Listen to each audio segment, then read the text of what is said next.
Let's jump into talking about the merchandise planning process. If you look at Exhibit 12.3 in your textbook, it actually shows the merchandise planning process system in a diagram. One thing to keep in mind is that these aren't necessarily sequential steps. A lot of these decisions are made at the same time throughout the planning process, but it's easy for us to walk through it in this order. So let's walk through each piece of the merchandise planning process and talk about the role of the merchandise buyer. So step one in the merchandise planning process is forecasting category sales. So before we can do anything, we have to forecast how much we think we're going to sell. The goal here, we're going to break this down, we're going to talk about staple merchandise categories, and we're also going to talk about fashion merchandise categories. Now, this entire planning process is different if we're talking about staple or we're talking about fashion. So as we walk through this, we'll talk about staple and fashion for each step. But when we're forecasting staple merchandise, our goal here is really to project our past sales trends into the future while making adjustments.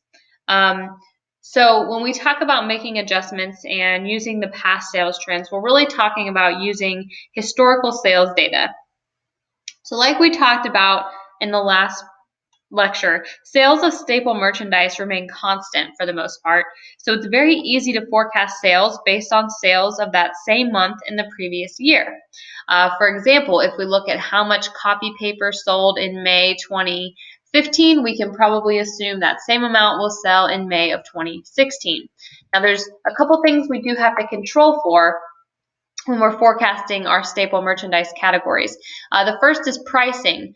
Did the price of that copy paper increase or decrease? Because that increase or decrease in price could impact our sales projection, our sales forecast. We also have to think about any promotions that we might be having. If in May 2015 we ran a buy one get one 50% off promotion, then our sales were probably a little bit higher than what we can expect them to be in May of 2016 if we do not have a promotion running at that time. So those are controllable factors. When we're using historical data and we're trying to forecast sales of staple merchandise, those are the two controllable factors that we can account for. Now there's a couple uncontrollable factors that we have to keep in mind, but that we cannot really control. They're beyond our grasp. So the first is economic conditions. When you're placing your orders, it's difficult to really get a grasp on how the economy is acting as a whole. And so if there's something happening where people don't need to buy paper or people can't buy paper because it's a discretionary item, that could impact sales. The weather could impact sales, and maybe not so much for copy paper, but maybe it could impact the sales for a different item. If you have a very rainy month, then maybe people won't be buying as many lawn chairs to sit in the yard. The other uncontrollable factor is your competitors. You never know what your competitors are going to do. You can do some industry research to see historically what months they have sales in, but generally those change year over year. And so you can't control for the fact that if you're not having a promotion this May, that your competitors might be having a promotion, and that would impact your sales, and you might not be able to control that. So historical sales data is what we use to forecast staple merchandise categories. When we talk about fashion merchandise categories, it's a little bit more challenging. For fashion merchandise categories, orders are usually placed 3 to 4 months in advance in order to allow for production and distribution of these products. With staple merchandise, those are continually manufactured and they can be shipped out at a day's notice. Fashion merchandise is generally needs 3 to 4 months from the time you order it to the time the product gets to your store. Once your order is placed, there is little to no opportunity to increase or decrease your order. When we're talking about fashion merchandise, A manufacturer will often collect all the orders from the retailers across the country or around the world. And based on that order data, they will manufacture the amount they need. And so they don't manufacture a lot extra. So you can't go back and ask for 3,000 more jean skirts after that initial order's been placed. It's more difficult to do that. You also will have a hard time returning any excess merchandise because it is a fashion merchandise category. So since there is no historical sales data, how do we forecast category sales for a fashion merchandise item? Well, there's a few things we can do.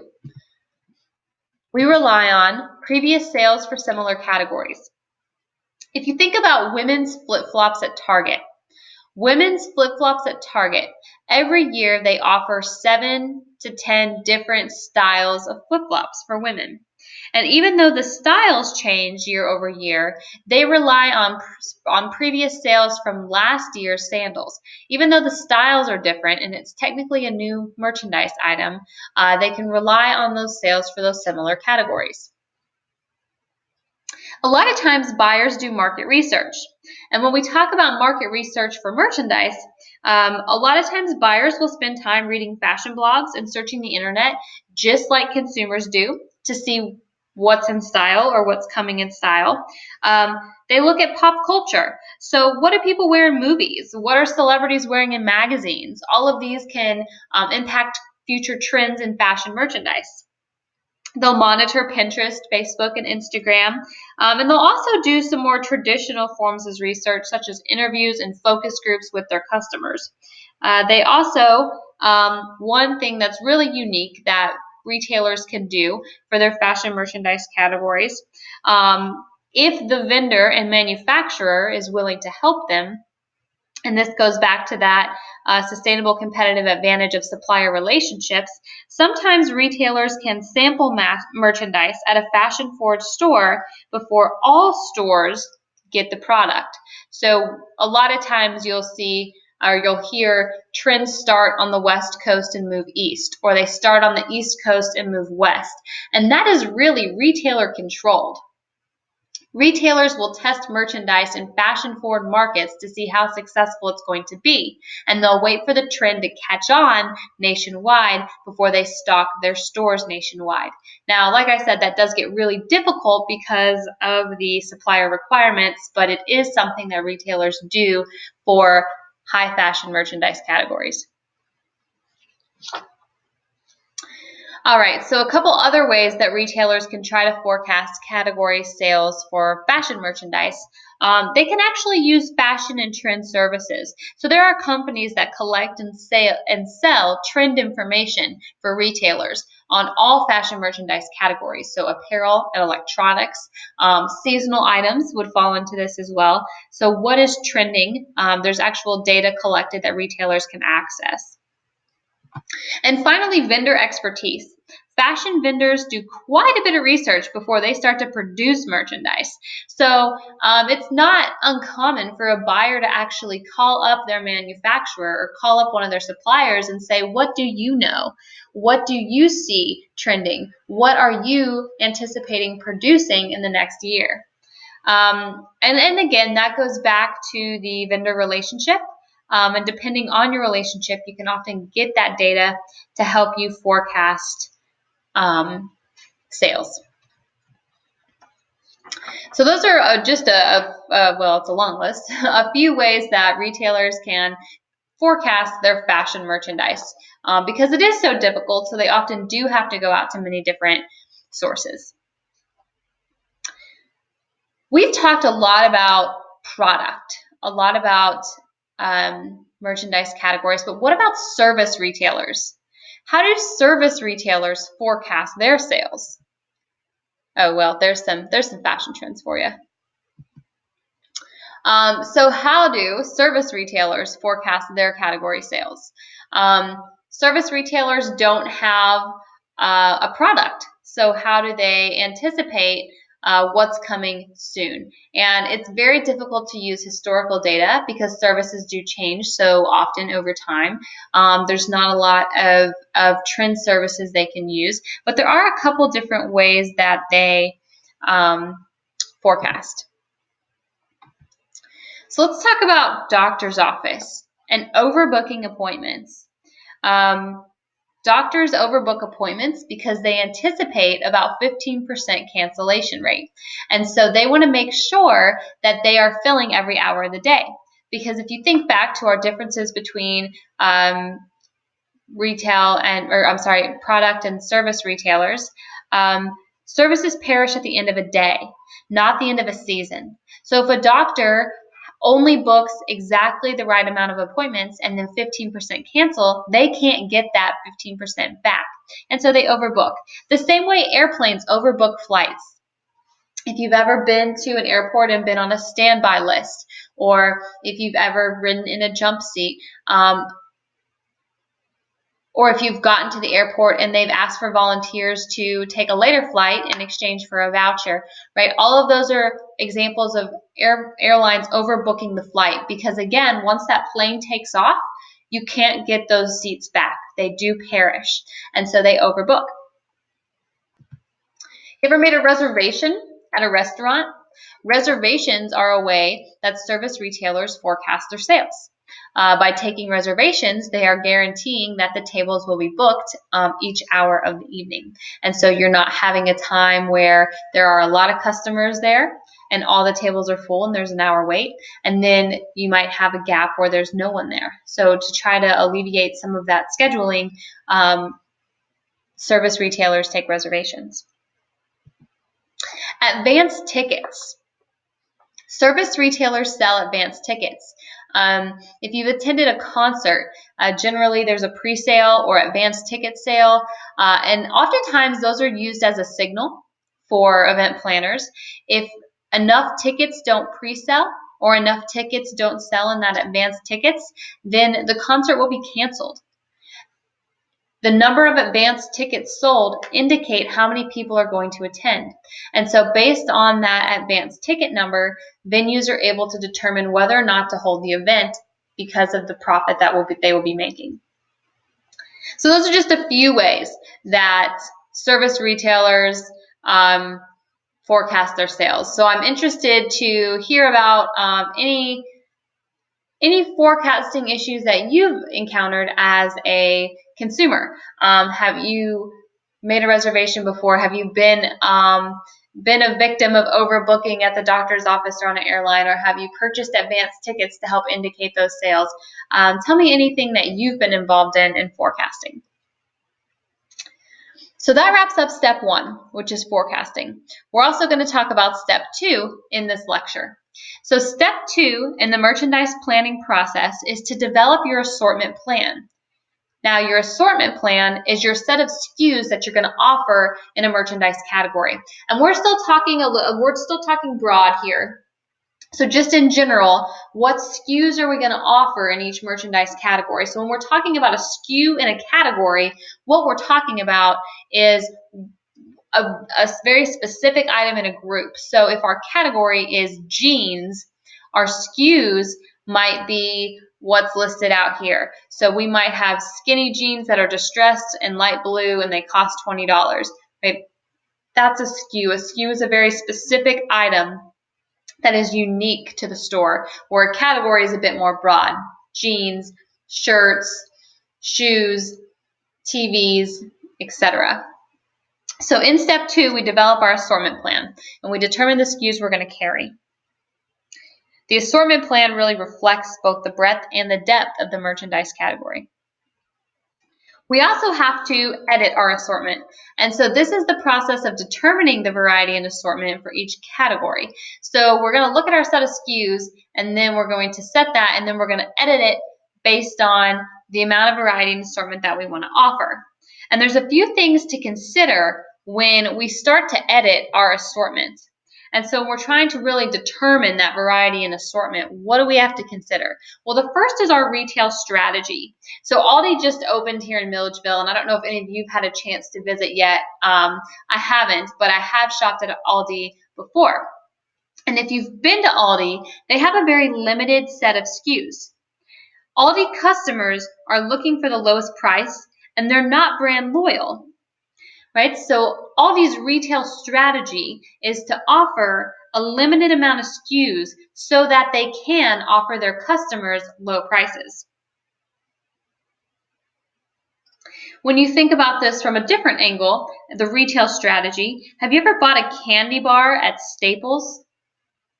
Staples does carry candy bars, but they have very, very few SKUs because it isn't one of their main merchandise categories. It's not a part of their retail strategy. It invokes an impulse purchase, which we'll talk about later this module, but part of their strategy is not to sell candy bars, so they offer a limited amount of SKUs. Breaking sizes is another item to consider when you're editing your assortment. So a retailer has a goal to move merchandise together so that customers won't be disappointed when they can't find their size of color. So breaking sizes, what breaking sizes is stocking out of a specific size or color of a SKU. So let's think about women's jeans. Okay, if there is a merchandise category of women's jeans that are blue or they're indigo skinny jeans distressed, and the size 8 and 10 deplete immediately in the first week that they're on the shelves, what does the retailer do with the size 0 and the size 18 and all the other sizes? Generally, what they have to do is discount the whole line. That's when you start to see those sizes go on sale. And that's when you start to see those items go on clearance because they don't have a full set in the store. And they don't want customers to be disappointed. And so your goal is to order just enough of each size, of each color, of each SKU so that you can keep your entire stock as long as possible. Another item that you consider when you're developing your assortment plan is the complements among categories. So the complementary products. Your book has a great example of Blu-ray players. Why does Best Buy still keep an inventory of Blu-ray players? People don't use Blu-ray very much. We are moving into a generation, a time period of streaming and downloading. So why do they still stock Blu-rays? Those are kind of big items and they take up a lot of shelf space. Well, think about what happens if Best Buy does sell one of those Blu-ray players. What else will they sell? They'll probably sell 3 or 4 accessories. Cable cords. I honestly don't know what else you need with a Blu-ray player, but they might sell 3 or 4 accessories. And accessories are generally much higher margin products. And so Best Buy is willing to give up a little bit of shelf space for these bulky Blu-ray players on the chance that they'll sell 3 or 4 very high margin accessories. Okay, 2 more. Another item to consider is the effects on buying behavior. And when we look at the effects of assortment on buying behavior, it's really kind of a cool thing to think about because if you have a large assortment in your store, you're providing a lot of benefits to the customer, right? You're increasing the number of SKUs or the number of products, and that makes it easier for the customer to find what they want. Large assortments provide a more informative and stimulating shopping experience. It gives the customer that chance to really meet their hedonic needs and explore and compare and search. However, large assortments make the shopping experience more complex and time-consuming, which some shoppers do not like. And so it can actually reduce your overall sales. So it all kind of ties back in, right? So what do you want to do? What is your goal as a retailer? What is your strategy? Do you want people to come and spend time looking, or do you want to meet the utilitarian need of allowing them to get in and out of your store as quickly as possible? And then the last thing to consider when you're developing your assortment plan is your physical characteristics of the store. So this one's kind of a duh, right? Buyers have to work to determine how much space is in each store. Literally physical space is what we're talking about. You can only have so many items in a limited amount of space. And so this is where retailers and buyers and planners, merchandise buyers have to look at how much space is in the store and what is the best assortment and variety of products to carry in that store. And this is what often leads to those multi-channel retailers providing many, many more SKUs. It's just for the sole purpose of floor space. All right, so we just walked through steps 1 and 2 of the merchandise planning process. When we come back in the next set of PowerPoint slides, we will look at steps 3 and 4.